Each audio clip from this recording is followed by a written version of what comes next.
Some people, I don't know if you know this about me, Chris. By the way, this is Chris Kroc, who's filling in for Dan today, and Dan will be back tomorrow. And I hope he gives us an update on the Masters and who his favorite player is and who he's going to try and emulate in the future. But I have been known, what's the word, fattest?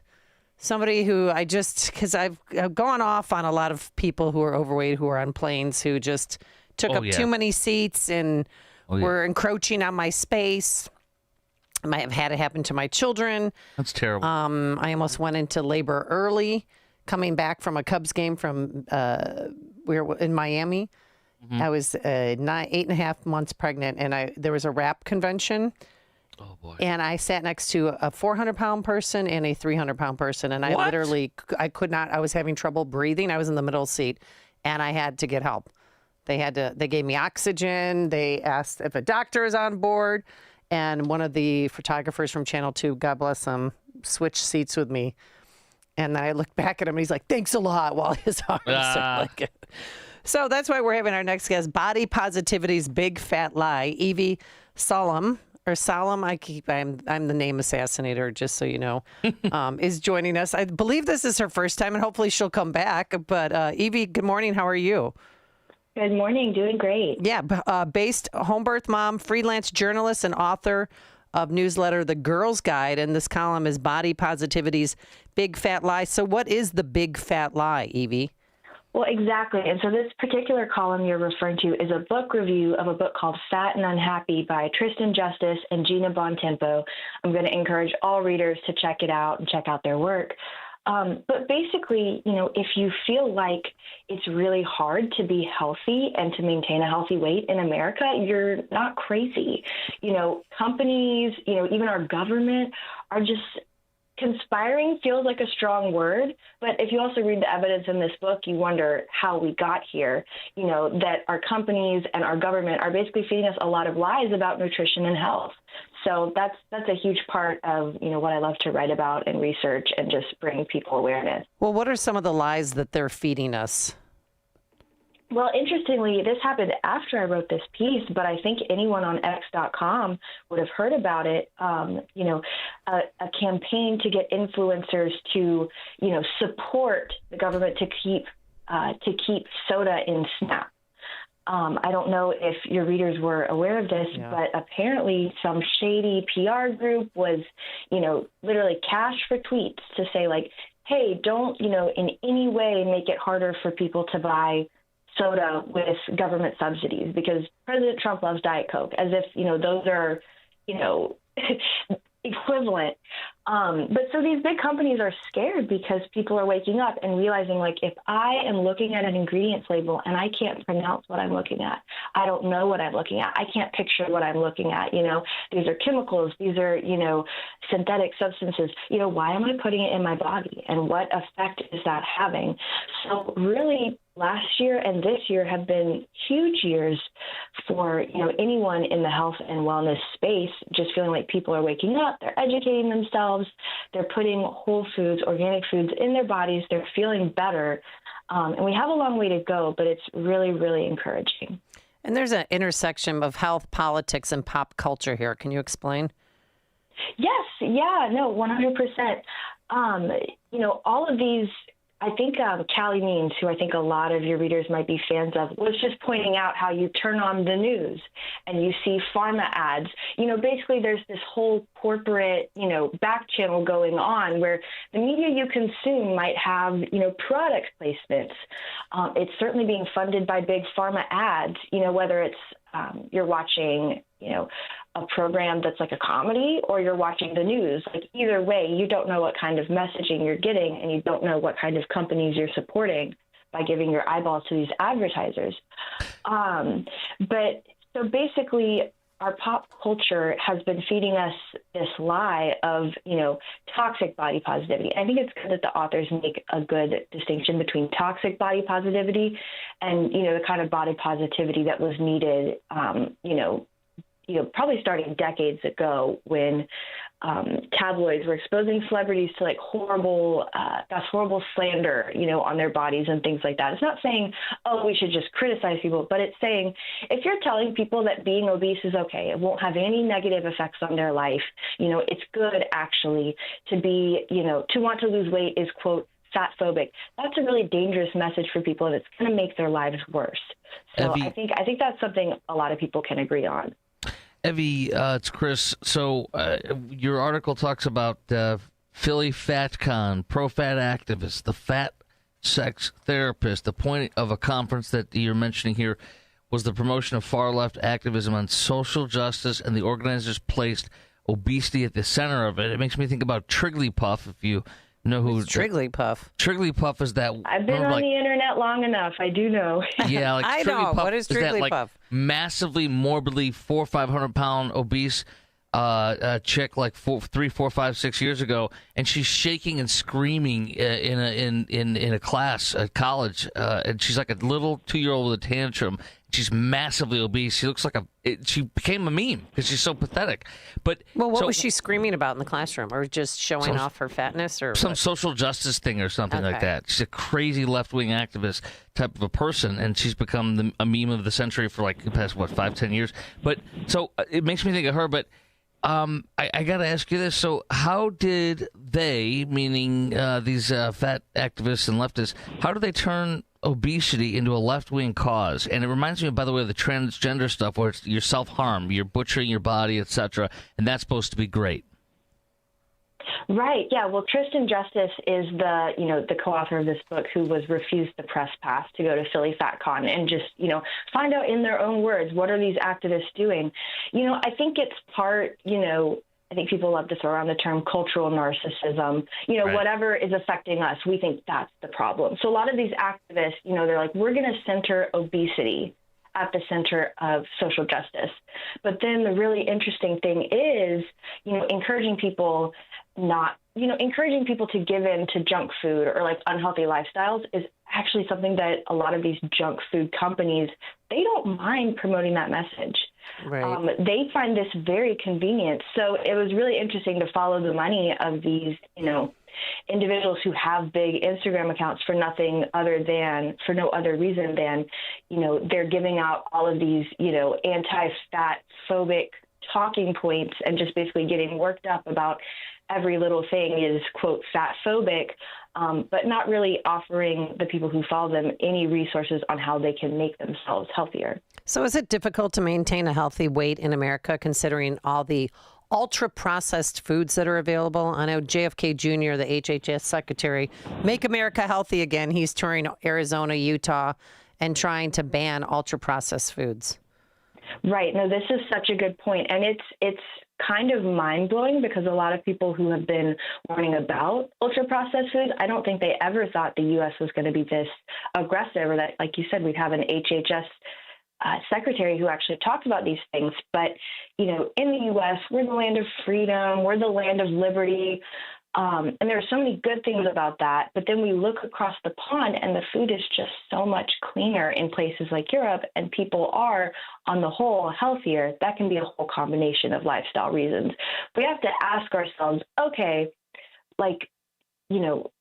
maybe we do need some more regulations on what can be fed to children at school lunch that's going to actually give them nutrition, give them energy, give them sustainable energy, help them just pay attention in class.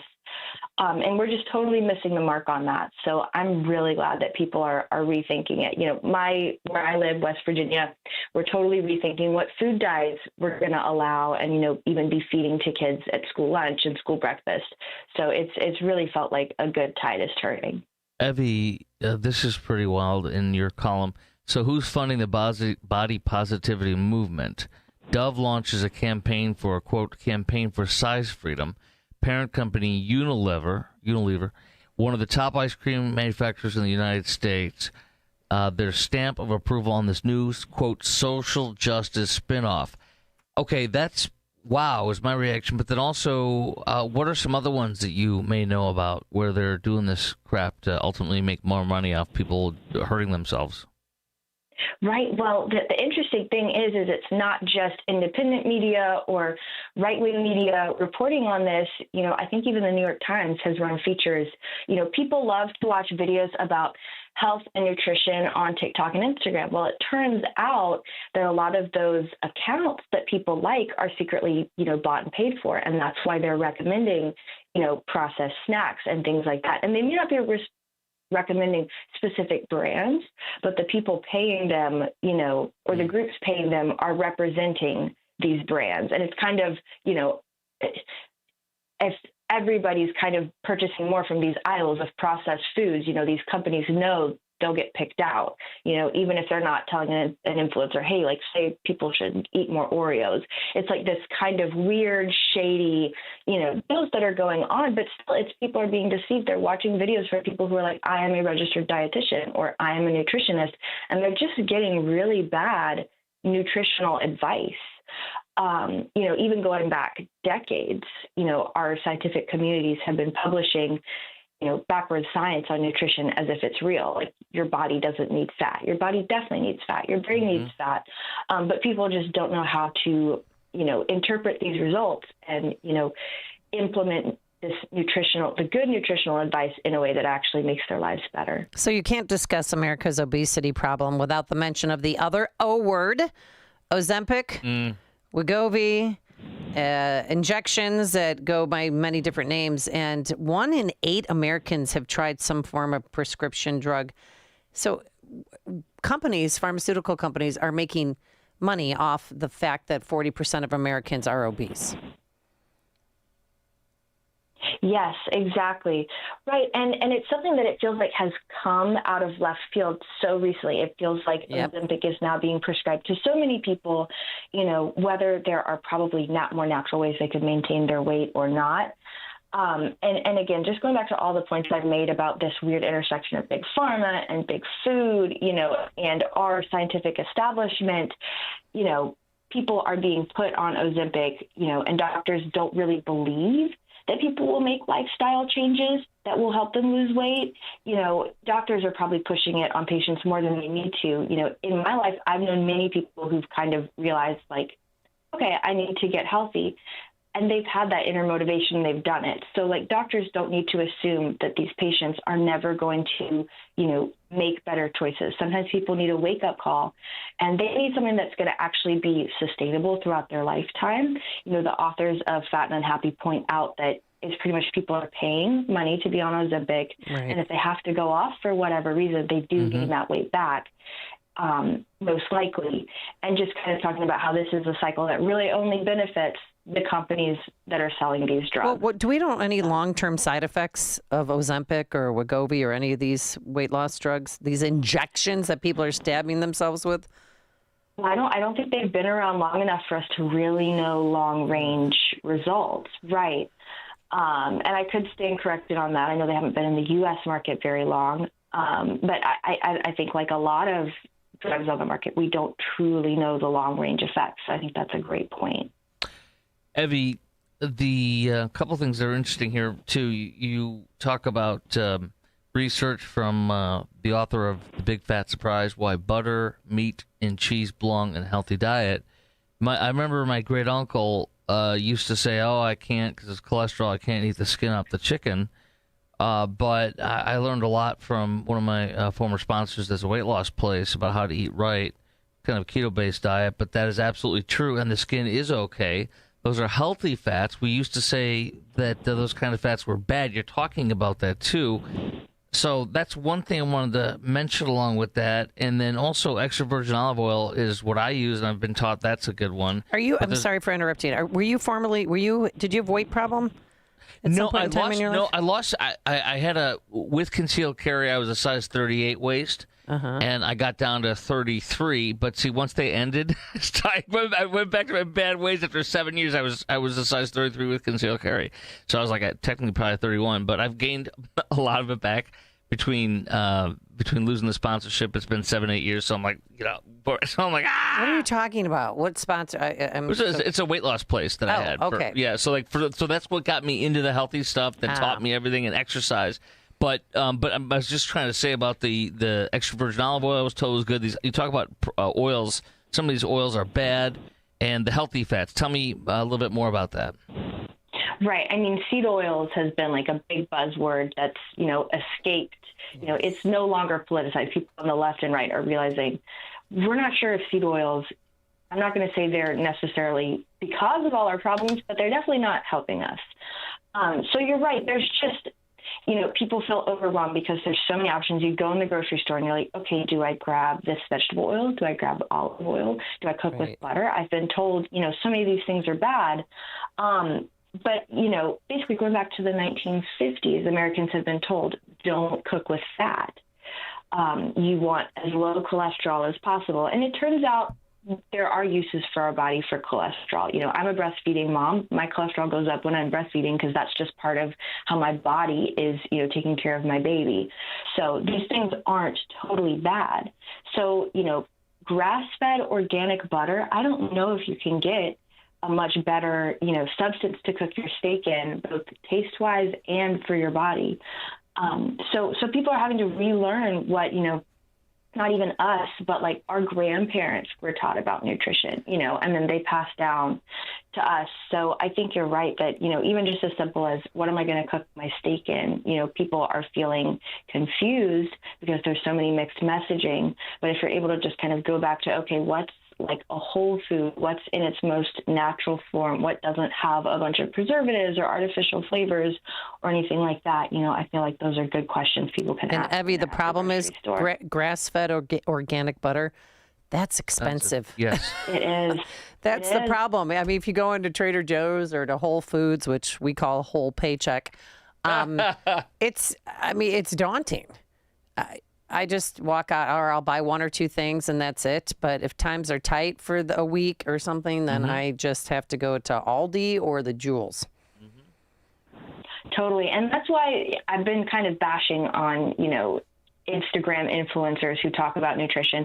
But there are some really good accounts out there who talk to people about, okay, how can we get the healthiest food at the most budget-friendly price? If you're going to want to buy organic vegetables, what are the ones you should prioritize because they're the most likely to absorb those pesticides and pass them on to you? So there are definitely things you can learn to kind of help you figure out, okay, what is going to both work with my wallet and be an investment in my health? And you're right, it's true. Our food system is kind of upside down, when we're subsidizing things like junk food and, soda, but we're not really encouraging people to buy things that are like organic whole foods. It is leaving people kind of wondering, why is this so much more expensive? Is this worth it?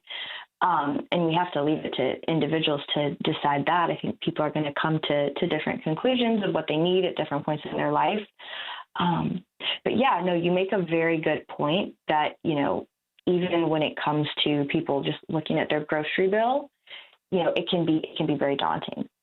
Evie Solheim, thank you so much for joining us. You can follow her on Twitter or X, whatever you call it, Evie, E-V-I-E, Solheim, S-O-L-H-E-I-M, freelance journalist, author of the newsletter, The Girl's Guide. Evie, thank you so much for joining us. Appreciate it. Thank you. And she joined us on our turnkey.pro answer line. Connect with Dan and Amy on the AM 560 The Answer mobile app. Just text the word app to 64636 to download the app today. President Trump has made some pretty amazing claims since he's taken his seat as president. He's delivering on what he promised. On Inauguration